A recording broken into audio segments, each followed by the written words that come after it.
प्रधानमंत्री नरेंद्र मोदी ने इजरायली संसद में हमास हमले की निंदा की। कहा, हम आपका दर्द समझते हैं। भारत लंबे वक्त से आतंकवाद से पीड़ित है। पीएम मोदी को मिला इजरायली संसद का सर्वोच्च सम्मान।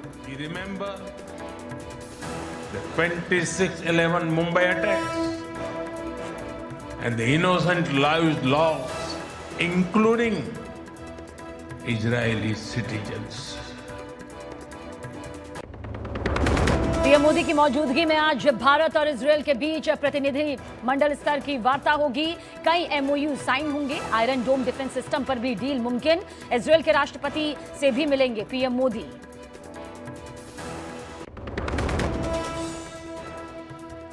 सिंगापुर के बाद जापान दौरे पर यूपी के सीएम योगी आदित्यनाथ। टोक्यो में दिग्गज कंपनीज के अधिकारियों से मुलाकात।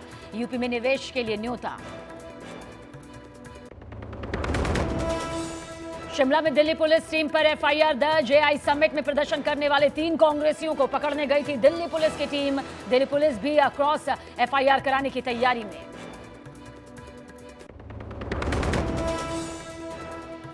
यौन शोषण के आरोपों के बीच स्वामी अवि मुक्तेश्वरानंद की इलाहाबाद हाईकोर्ट में अर्जी। न्यूज 18 इंडिया से बातचीत में आशुतोष ब्रह्मचारी ने जांच पर जताई संतुष्टि, तो अवि मुक्तेश्वरानंद ने लग्जरी आश्रम के आरोपों का दिया जवाब। मेजबान श्रीलंका टी20 वर्ल्ड कप से बाहर। न्यूजीलैंड ने 61 रन से हराया। राचन रविंद्र को 4 विकेट। सेंटनर ने 47 रन बनाए। आज टी20 वर्ल्ड कप में जॉइंट किलर जिम्बाब्वे से भिड़ेगी घायल टीम इंडिया।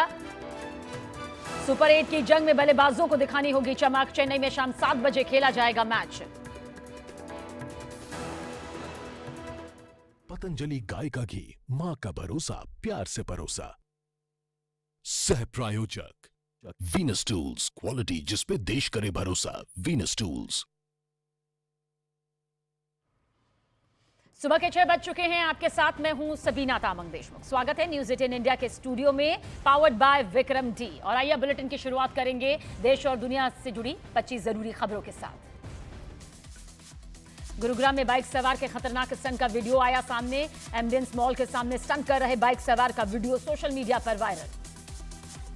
हरियाणा के फरीदाबाद में रेड लाइट पर खड़ी बाइक को कार ने मारी जोरदार टक्कर। हादसे में बाइक सवार की मौत। घटना का वीडियो भी आया सामने। लखनऊ में कार का हॉर्न बजाने पर दबंगों ने 2 दोस्तों की बेरहमी से पिटाई कर दी। आरोपियों ने कार में भी की तोड़फोड़। मारपीट का CCTV footage viral. Madhya Pradesh के ग्वालियर में नाना की 13वीं पर लड़की को डांस करवाने और बंदूक से फायरिंग करने का वीडियो वायरल। पुलिस ने केस दर्ज कर आरोपी को गिरफ्तार किया। यूपी के मेरठ में अवैध हथियार बनाने की फैक्ट्री का पर्दाफाश। दर्जन भर से ज्यादा निर्माणाधीन तमंचे भी बरामद। बाप बेटा मिलकर चला रहे थे हथियार फैक्ट्री। गुजरात के अहमदाबाद में घर की दीवार से टकराई तेज रफ्तार कार। हादसे में कार सवार गंभीर रूप से जख्मी। कार की चपेट में आए गाड़ियों को हुआ भारी नुकसान। यूपी के आगरा में प्रॉपर्टी विवाद में छोटे भाई ने बड़े भाई की और लोहे की रॉड से पीटकर हत्या कर दी। पुलिस ने आरोपी को गिरफ्तार किया। जयपुर में बेखौफ बदमाशों ने 2 लड़कों पर दिन दहाड़े तलवारों से हमला कर दिया। हमले में एक युवक गंभीर रूप से जख्मी। पुलिस ने 2 आरोपियों को गिरफ्तार किया। मध्य प्रदेश के उज्जैन में अबुधेश्वर महादेव मंदिर में 1 करोड़ 31 लाख के नोटों से हुआ भव्य श्रृंगार। मंदिर परिसर में चारों तरफ सिर्फ नोटों से की गई सजावट का वीडियो हुआ वायरल। दिल्ली के चांदनी चौक में स्ट्रीट वेंडर एक्ट को लेकर प्रदर्शन। जो जमीन सरकारी है वो जमीन हमारी है के नारे लगे। एआई समिट प्रदर्शन पर दिल्ली और हिमाचल पुलिस आमने सामने। शिमला में दिल्ली पुलिस टीम पर एफआईआर दर्ज। एआई समिट में प्रदर्शन करने वाले 3 कांग्रेसियों को पकड़ने गई थी दिल्ली पुलिस। मुंबई के मलाड में दुकानदार फलों पर लगा रहा था चूहे मारने की दवा। सीसीटीवी में कैद हुई पूरी घटना। 2 वेंडर भी गिरफ्तार, दुकान सील। बिहार के बांका में जंगल के से एक युवती का नरकंकाल बरामद। प्रेमी ने हत्या कर दफनाने की बात कबूली। उत्तर प्रदेश के बाराबंकी में बारात में डीजे पर गाना बजाने को लेकर विवाद। लड़के और लड़की वालों के बीच जमकर मारपीट। पुलिस की मौजूदगी में फेरे हुए। यूपी के बुलंदशहर में जेसीबी दिलाने के नाम पर 8 लाख रुपए की ठगी करने का आरोप। पैसे मांगने पर दबंगों ने घर में घुसकर मारपीट और तोड़फोड़ की। वारदात का वीडियो हुआ वायरल। उत्तर प्रदेश के बरसाना में लठमार। होली के दौरान भीड़ के दबाव से पुलिस बैरियर खुलते ही श्रद्धालुओं में भगदड़ जैसे हालात। गिरने से कुछ लोग जख्मी तक हो गए। महाराष्ट्र सरकार में मंत्री नीतीश राणे का मदरसों पर बड़ा बयान, बोले आतंकवादियों को तैयार करने के केंद्र हैं मदरसे। उत्तर प्रदेश के बरेली में बाइक रिलीज न होने से नाराज डिलीवरी बॉय ने थाने के गेट पर खुद को लगाई आग, गंभीर रूप से झुलसा, हालत नाजुक। यूपी के बलिया में बीएसपी विधायक उमाशंकर सिंह के आवास पर आयकर विभाग की छापेमारी सामने आई, वित्तीय लेन देन खंगाला, आईटी की रेड बड़े स्तर पर। पीएम मोदी को इजरायली संसद के सर्वोच्च सम्मान से नवाजा गया। यह सम्मान पाने वाले दुनिया के पहले नेता हैं प्रधानमंत्री नरेंद्र मोदी। एनसीईआरटी की नई किताब में न्यायपालिका में भ्रष्टाचार से जुड़ा एक हिस्सा जोड़ने पर सुप्रीम कोर्ट ने लिया संज्ञान। चीफ जस्टिस बोले किसी संस्था को बदनाम करने की इजाजत नहीं। उत्तराखंड के रुद्रपुर में नमाज पढ़ रहे एक बुजुर्ग से कुछ लोगों ने की मारपीट, जबरन धार्मिक नारे लगवाने के भी आरोप लगे, वीडियो वायरल। मध्य प्रदेश के खरगोन में सरकारी अस्पताल में स्टाफ न मिलने पर महिला ने खुले मैदान में बच्चों को दिया जन्म। सीएमएचओ ने 2 डॉक्टर पर विभागीय जांच के आदेश दिए। मध्य प्रदेश के मुरैना में परीक्षा के दौरान 16 साल की छात्रा को हार्ट अटैक आया, हॉस्पिटल ले जाते वक्त छात्रा की मौत हो गई। बलिया से बक्सर गई बारात में जयमाला के दौरान दुल्हन को एक तरफा प्रेमी ने दूल्हे के सामने गोली मार दी, दुल्हन अस्पताल में भर्ती, आरोपी फरार, बिना शादी के लौटी बारात।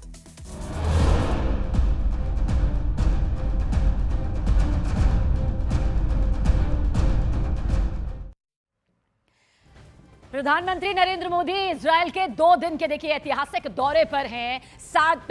पहले ही दिन उन्होंने इजरायल की संसद नेसेट को संबोधित किया। संसद में पहुंचने पर सांसदों ने देखिए खड़े होकर उनका स्वागत किया, मोदी मोदी के नारे लगाए गए।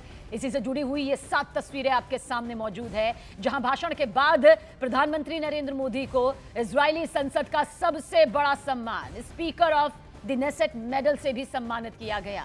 अपने संबोधन में प्रधानमंत्री नरेंद्र मोदी ने शुरुआत में ही हमास के हमलों का जिक्र किया और कहा कि नागरिकों की हत्या किसी भी हालत में सही नहीं ठहराई जा सकती।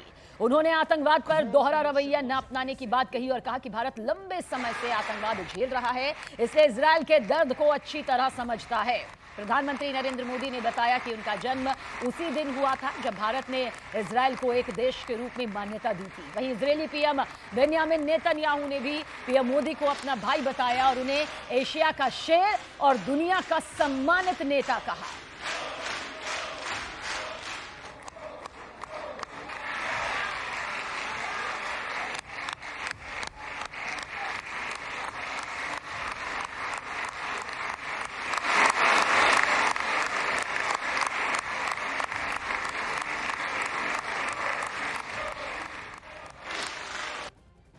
We feel your pain. We share your grief. India stands with Israel firmly, with full conviction in this moment and beyond. India has also endured the pain of terrorism for a long time. We remember the 26/11 Mumbai attacks and the innocent lives lost, including Israeli citizens. Like you, we have consistent and uncompromising policy of zero tolerance for terrorism with no double standards. It is important to sustain that hope. The Gaza Peace Initiative that was endorsed by the UN Security Council offers a pathway. India has expressed its firm support for the initiative. We believe that it holds the promise of a just and durable peace for all the people of the region, including by addressing the Palestine issue. Let all our efforts be guided by wisdom, courage, and humanity.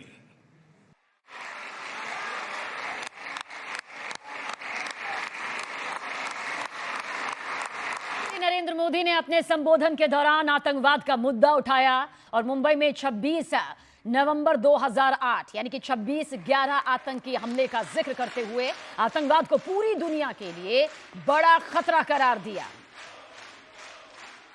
Nothing can justify terrorism. India has also endured the pain of terrorism for a long time. We remember the 26/11 Mumbai attacks and the innocent lives lost, including Israeli citizens. Like you, we have consistent and uncompromising policy of zero tolerance for terrorism with no double standards. और देखिए, अपने संबोधन में प्रधानमंत्री नरेंद्र मोदी ने Israel के Haifa शहर का भी जिक्र किया, जिसके लिए 1918 में भारतीय सैनिकों ने जंग लड़ी थी। During the First World War, more than 4,000 Indian soldiers laid down their lives in this region. The cavalry charge at Haifa in September 1918 remains a significant chapter in military history. Major Thakur Dalpat Singh, remembered as the hero of Haifa, symbolized the shared history. प्रधानमंत्री नरेंद्र मोदी ने Israel के संसद Knesset को संबोधित करते हुए एक खास बात बताई। उन्होंने कहा कि जिस दिन उनका जन्म हुआ था उसी दिन भारत ने इजरायल को आधिकारिक तौर पर मान्यता दी थी। पीएम मोदी के इस बयान पर सदन में मौजूद सांसदों ने तालियों के साथ स्वागत किया और पूरा जो माहौल है उत्साह से भर दिया। And I'm very happy to be here again, returning to our land to which I have always felt drawn. After all, I was born on the same day that India formally recognized Israel, September 17, 1950.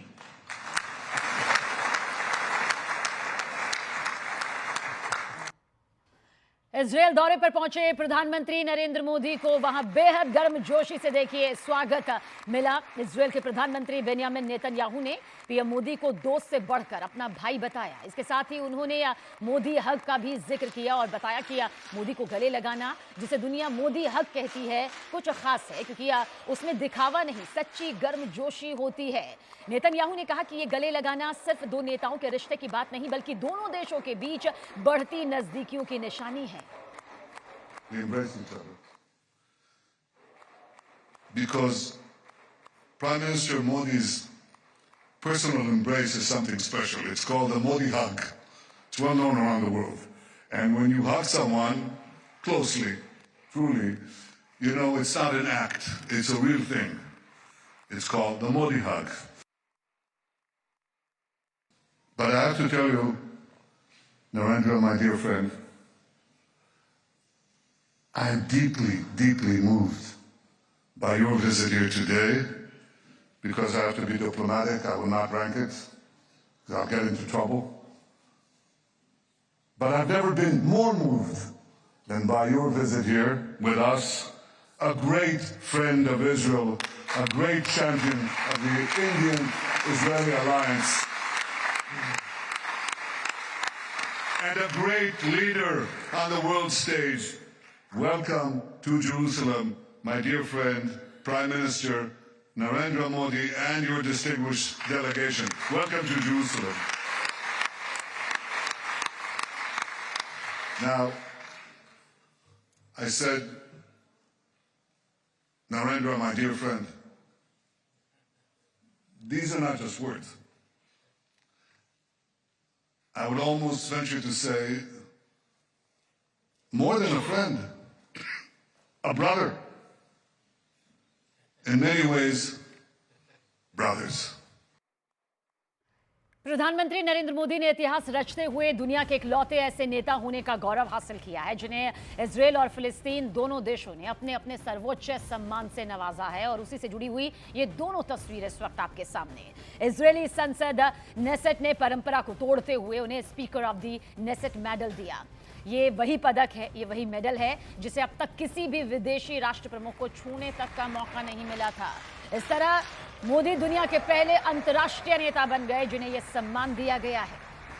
और इससे पहले 2018 में फिलिस्तीन भी प्रधानमंत्री नरेंद्र मोदी को अपना शीर्ष सम्मान ग्रैंड कॉलर दे चुका है। इस अनोखी उपलब्धि ने उस भारतीय नीति को मजबूती से सामने रखा जिसमें इजरायल और फिलिस्तीन दोनों के साथ रिश्ते बिना किसी दबाव के बराबर बनाए जाते हैं।